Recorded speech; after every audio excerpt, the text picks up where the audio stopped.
to be where you are? I don't want it to sound trite when I say that God reached down and touched me at an early age. I had, excuse me, if any of my kinfolk ever see this, then I'll lose more than what I've lost already. I was born into a family where my father was an overt racist, my mother was a covert racist. But both of them had very strong, I always felt like my mother was more dangerous in that respect. But so it was not something that came to me from training as childhood. But I was also born with a cardiac lesion. And through that, I was different from other children because I was so ill at a certain period of time when other children were out running playing. So I was different, which gave me an understanding of what it was like, how people felt to be different. And then as I got older, this knowledge that these things were wrong, as I acted on those things, things happened to me, adverse things. I belonged to a Southern Baptist church. I was saved in that church. And I was thrown out of that church in my early 20s, which was back in the 60s, because I taught that racism was wrong in a Sunday school class. I was asked to leave that church, and the elder of the church, the deacon of the church that came to me and talked to me about it the first time was my grandfather. And he said, you can't say these things. And I said, I can't not say these things. And so he came back with other deacons and they asked me. So it's been a process.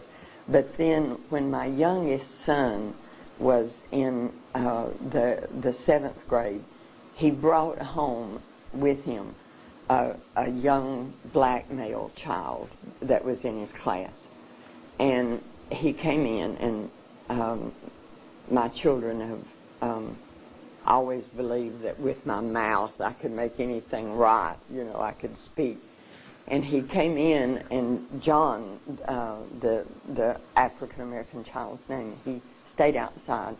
And Mark came in, and Mark said to me, Mama, I've got a friend, and you've got to help him. And when we talked, John was a big, strong, athletic child. And if someone called him a word, if they called him nigger, if they said something, then he just got mad, fought. And Mark said, he's going to kill somebody and end up in jail. You got to talk to him. You got to help him. And because of the circumstances, he was the child of a single mother, and her job was second shift. It evolved in that he stayed with us from Sunday night when his mother went to work until Friday afternoon when he would go home and then be with his mother and his sisters in the afternoons and the weekend, and she would bring him back. So he lived with us, and we would get threats because we lived in a white neighborhood and John was living with us. Mark, it reached a point where Mark would be more angry than John would at the things that would happen at school because they loved each other. They cared about each other. We had one bed in their bedrooms, so they traded out. One slept on the floor and the other one had the bed, and the next night it reversed, you know. But through him, because he constantly had to fight. He wouldn't do anything, but he had to fight. And through this, I really got a taste of what your people go through. I didn't understand how he felt, but I got a taste of it. And the lesson that I was trying to give him, that Mark kept saying, Mama, talk to him, you got to, was John, if they say something to you and it causes a reaction in you that even if you whip them, they've still controlled what you've done. They've still been the one that caused the reaction or the reaction in you. And through this, but, so many stories of injustice for him. And the things that we went through as a family because of our association, just simply because we loved him. All of these things. See, God doesn't set you on a path and not prepare you for that path. So all of these things, being different myself, being struck down by my own people because of what I believe, and then loving someone. I'm not sure any white person could ever enter into this battle and be on this side of the firing line unless they love someone of color.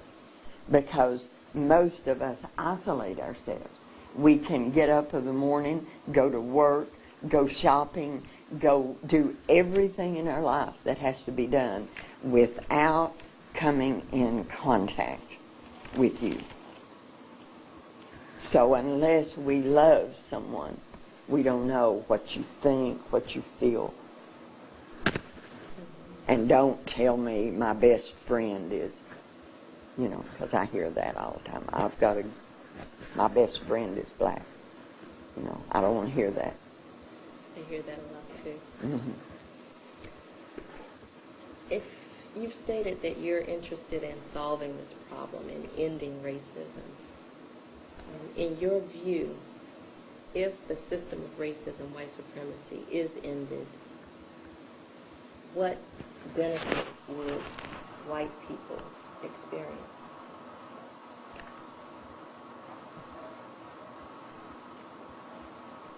The guilt would go away, for one thing. Well, the present day guilt, because we can't ever undo what we've done. So, but that's difficult. What would we gain? Because most people ask me, what would we lose? That's a difficult question. Peace, because racism is the cause of the problems that we have in this country. It's the cause of the crime. It's, racism is, I feel like, the backbone of all ills that this country has. So we've gained peace. We would also gain knowing you and knowing about your culture, what you still know of it, because we've robbed you of most of it. We would gain that if the day ever came when I could walk into a place of work and you could be there wearing whatever clothing you wanted to wear, whether it was clothing that depicted your African descent or wearing your hair. White people tend to say, well, that's another question, I guess.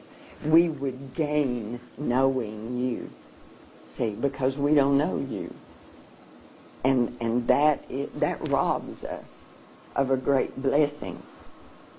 We think we are entire and complete and that we don't need to know you or anyone of color that is of a different belief. We close ourselves off and think that we're contaminated if we talk with someone of, and I'm talking about Christians. I know more about Christians than I do any other faith, because that's me. But most Christians feel like they're contaminated if they talk to anyone that's of a different faith. So we rob ourselves of that. So if racism ended